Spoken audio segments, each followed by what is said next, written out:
posible escribir un libro a dos voces? Quizás en tu profesión tenés un socio o aliado estratégico que no querés dejar afuera de tu proyecto de libro. O quizás pensás que hacerlo en conjunto con otra persona podría enriquecerlo, pero a la vez no querés que tu voz se desdibuje. Si estás queriendo escribir un libro con un socio o una socia, quédate a ver este video porque te va a ayudar a saber cómo lo lograron otras personas de éxito. Hola, ¿cómo estás? Soy Cari Wine, soy escritora y docente y también acompaño a distintos profesionales de distintos rubros a escribir sus libros para ganar posicionamiento, autoridad, visibilidad, pero sobre todo para dejar una huella en el mundo. En el video de hoy vamos a estar analizando las estrategias narrativas del libro Aquí no hay reglas, que trata sobre la cultura de Netflix. Este libro tiene una particularidad alucinante, no solo porque nos cuenta la cultura de Netflix y cómo funciona todo ese universo de trabajo, sino sobre todo porque lo hace a dos voces.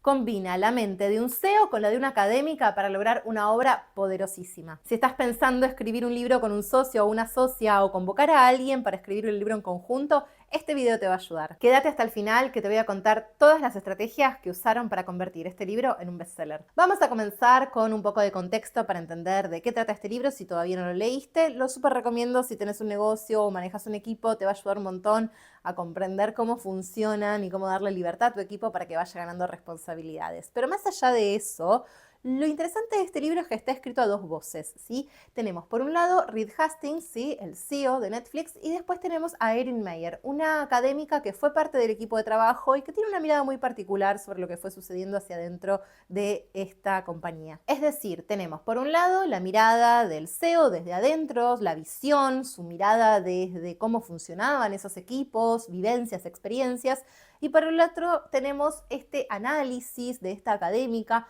que viene más del mundo de las estructuras organizacionales y de esa manera nos permite tener como justamente dos miradas, dos versiones de lo que sucedía dentro de esta compañía. Esta dualidad enriquece la narrativa y además nos brinda una comprensión más profunda de lo que sucede dentro de la compañía y de los conceptos que se presentan en el libro. Vale aclarar primero que la estructura de este libro está organizada en tres grandes ejes temáticos. El primero de ellos es la cultura, es decir, la cultura empresarial de Netflix y cuáles eran los valores, las visiones que tenían en conjunto. Vamos a ver, por ejemplo, que tenemos por un lado la libertad, ¿sí? Como gran valor, y por otro lado la responsabilidad. Esto que te digo así en dos conceptos, en verdad en el libro está desplegado con anécdotas, con casos, con visiones y nos permite entender en profundidad a qué se refiere Netflix con libertad y responsabilidad a la hora de hablar de cultura. El segundo punto es la estrategia, es decir, cómo de la cultura pasamos a la estrategia, quiere decir cómo se aplica toda esa cultura en el día a día de la empresa y cómo también eso influye en la visión y en cómo se organizaban internamente dentro de la compañía.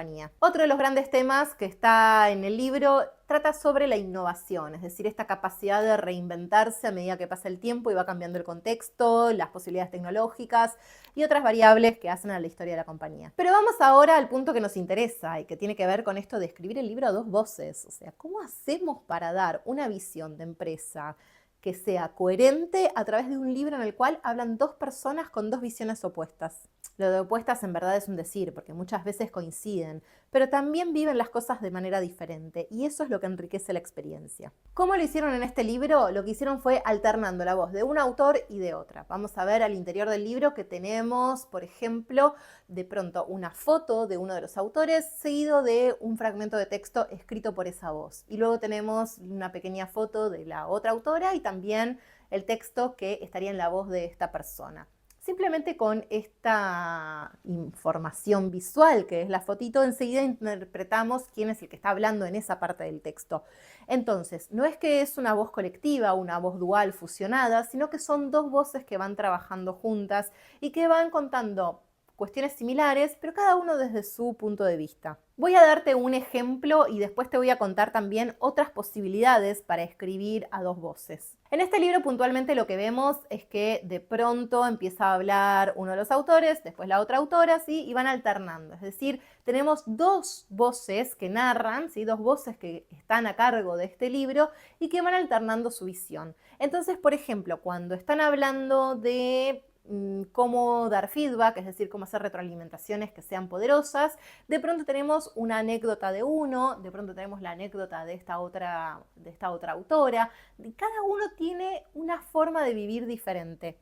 este mismo concepto. Por ejemplo, la autora Erin Meyer, cuando están hablando de retroalimentación, cuenta una anécdota en la que siente el choque de recibir ese feedback que no se esperaba, ¿sí?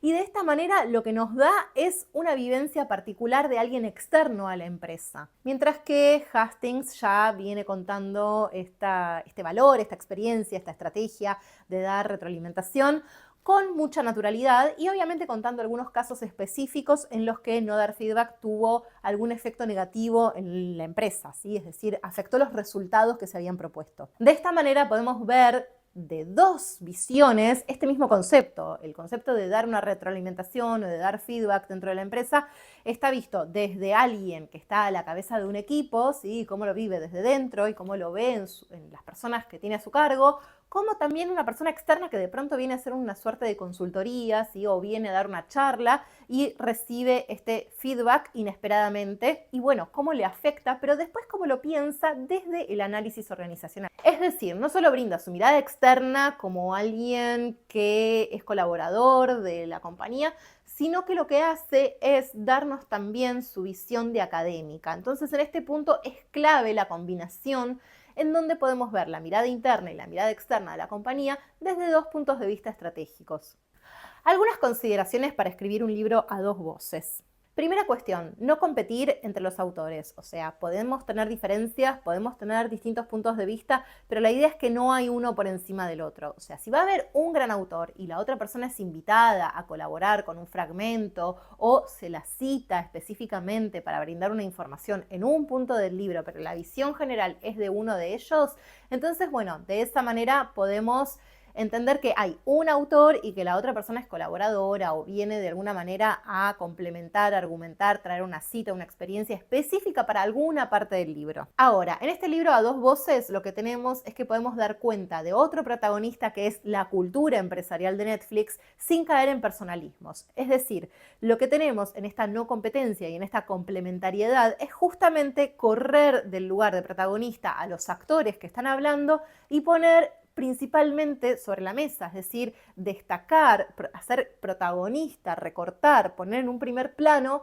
a la cultura de la compañía. Fíjense cómo desde la forma ya hay algo que se está diciendo, es decir, no se trata de la visión de Hastings, no se trata de la visión de Meyer, sino que se trata de la cultura de trabajo de Netflix. Y el hecho de que haya más de una voz y que de hecho dentro del libro hay primeras personas, es decir, hay testimonios de otras personas de la empresa y eso logra desde la forma misma, desde la estructura misma del libro, poner en primer plano la cultura de Netflix. La segunda recomendación si vas a escribir un libro a dos voces es que no sean iguales. Justamente la riqueza está en las diferencias o en los distintos puntos de vista. Si las dos personas van a decir lo mismo, que lo diga una sola o que se hable en un nosotros fusionado y ya está. La riqueza de tener más de una voz dentro de un libro, es decir, de tener polifonía, tiene que ver justamente con poder ver desde distintos enfoques, desde distintos puntos de vista, una misma circunstancia. Te pongo un ejemplo literario. Veamos el caso, por ejemplo, de ¿Quién de nosotros? De Mario Benedetti. Es una novela en donde encontramos tres puntos de vista. La historia trata sobre un triángulo amoroso y tenemos las versiones de las tres personas.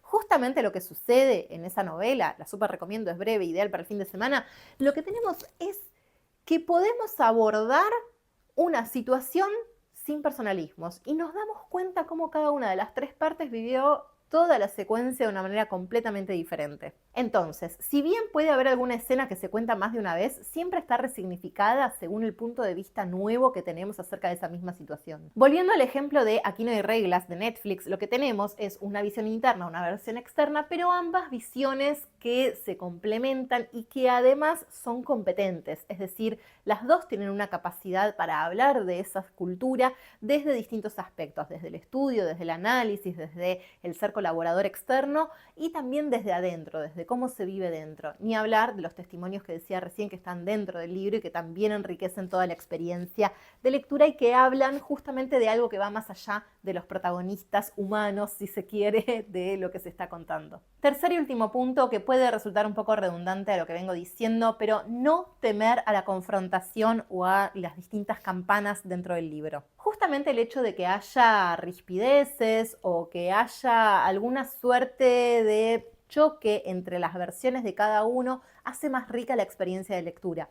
¿Por qué? Porque justamente deja en el lugar del lector el punto de, bueno, interpretar la situación o decidir cómo hubieran abordado determinada cuestión. Si bien en este caso los valores están bien fundados y las conclusiones a las que se llegan son en general similares, sí es cierto que hay momentos en donde, bueno, podemos ver algunas diferencias o por lo menos esa diferencia en el punto de vista que hace que tengamos otra versión de las cosas. Lo que permite que existan conflictos, que existan confrontaciones, choques, diferencias, roces, es que justamente hacen más entretenida la narrativa incluso. Sin conflicto no hay historia, así que justamente incluso en esos momentos en donde se da cierta incomodidad, es bien interesante a la hora de leerlo. Imagínense si en Romeo y Julieta las familias no estuvieran enemistadas, no tendríamos nada que contar, vivirían felices para siempre a la primera y no tendríamos más que decir. Lo mismo sucede acá. El hecho de que haya momentos en donde la misma autora dice que se sintió incómoda o que le chocó determinada devolución y demás, nos da cierta riqueza narrativa que queremos seguir leyendo. Bueno, pero entonces, ¿cómo siguió esto? Y eso es lo que engancha al lector también. En resumen, entonces, los 3 puntos para escribir un libro a 2 voces serían los siguientes. Primero, no competencia. Si van a estar los dos en la misma jerarquía, están en la misma jerarquía. Si no, hay un autor y colaboradores o voces que se van sumando. Segundo punto, multiplicidad de puntos de vista. Si las personas van a decir lo mismo, podemos fusionar la voz y listo. No hay necesidad de que se vaya alternando entre uno y otro. Tercer punto, no temer al conflicto. Justamente las diferencias son las que enriquecen la experiencia de lectura. Espero que te haya gustado este análisis. Si tenés en mente escribir un libro con algún socio o socia, me encantaría conocer el proyecto, así que contame acá en comentarios qué tenés entre manos. Y si conoces algún otro libro en donde haya multiplicidad de puntos de vista en no ficción, me encantaría conocerlo, así que también déjame la referencia en comentarios. Y no te olvides de suscribirte para enterarte de los próximos videos de este canal. Un beso y hasta la próxima.